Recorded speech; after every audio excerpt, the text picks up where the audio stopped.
বাংলার বাড়ি প্রকল্পে যাদের নাম রয়েছিল তাদের জন্য আজকের ভিডিওতে বিরাট সুখবর। বাংলার বাড়ি প্রকল্পে যাদের পিডাব্লিউএল লিস্টে নাম রয়েছিল ১৬ লক্ষ উপভোক্তা অর্থাৎ ১৬ লক্ষ পরিবার এবং সাথে সরাসরি মুখ্যমন্ত্রীকে ফোন করেছিলেন যারা সেই তাদের মধ্যে ৪ লক্ষ পরিবার তাহাদের বাংলার বাড়ির প্রথম কিস্তির ৬০,০০০ টাকা দেওয়ার শুভ সূচনা করলেন মাননীয়া মুখ্যমন্ত্রী মমতা বন্দ্যোপাধ্যায়।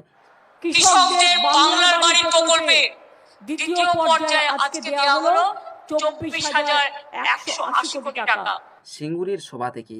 এক্ষেত্রে বাংলার বাড়ির টাকা কারা পাবেন, আর যদিও আজকেই টাকা রিলিজ করা হয়েছে, কবে নাগাদ আপনাদের অ্যাকাউন্টে এই টাকা পৌঁছবে, এর জন্য এই ভিডিওটি শেষ পর্যন্ত দেখুন।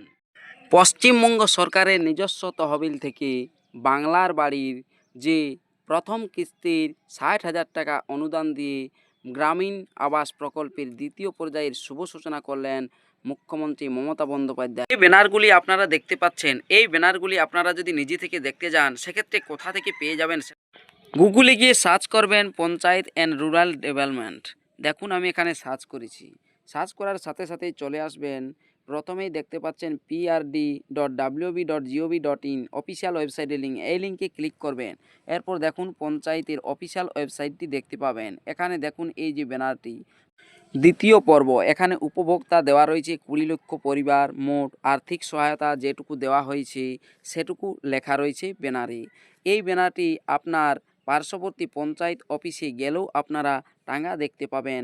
ব্যানারটি টাঙানো হয়েছে পঞ্চায়েত অফিসেও।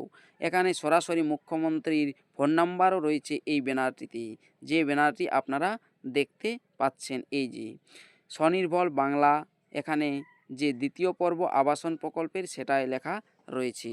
তাই এই যে ফোন নাম্বারটি রয়েছে সরাসরি মুখ্যমন্ত্রী, এখানে এই ব্যানারটিতে এই নাম্বারে কল করে আপনারা আবেদনও জানাতে পারেন বাংলার বাড়ির জন্য। তবে যদিও দ্বিতীয় পর্যায়ের ৬০,০০০ টাকার যে প্রথম কিস্তি সেটা দেওয়া হলো, তবে সেক্ষেত্রে আজ সবারই অ্যাকাউন্টে টাকা নাও আসতে পারে। এই ক্ষেত্রে টাকা অ্যাকাউন্টে আসতে ৫ থেকে ৭ দিন সময় নিতে পারে, অথবা ২-৩ দিন পরেও অনেকের অ্যাকাউন্টে টাকা ক্রেডিট হতে পারে। তবে যাহাদের দেখবেন অ্যাকাউন্টে ১ টাকা করে ক্রেডিট হয়েছিল, যারাই ভেরিফিকেশন করেছিলেন মোবাইলের মাধ্যমে আধার ভেরিফিকেশন, তাদের অ্যাকাউন্টে টাকা অবশ্যই চলে আসবে আর ২-১ দিনের মধ্যেই। আর বাকি যারা সরাসরি মুখ্যমন্ত্রী অর্থাৎ দিদিকে বলো ফোন নাম্বারে ফোন করেছিলেন বাংলার বাড়ির জন্য, তাহাদেরগুলো পরে দেওয়া হতে পারে। আর যারা এখনও পর্যন্ত এই সরাসরি মুখ্যমন্ত্রীতে ফোন করেননি বাংলার বাড়ির জন্য, তাহারা সেই নাম্বারে ফোন করে আবেদন জানিয়ে রাখতে পারেন। অবশ্যই পরে ক্ষেত্রে আপনারাও এই বাংলার বাড়ির টাকা পেয়ে যেতে পারেন।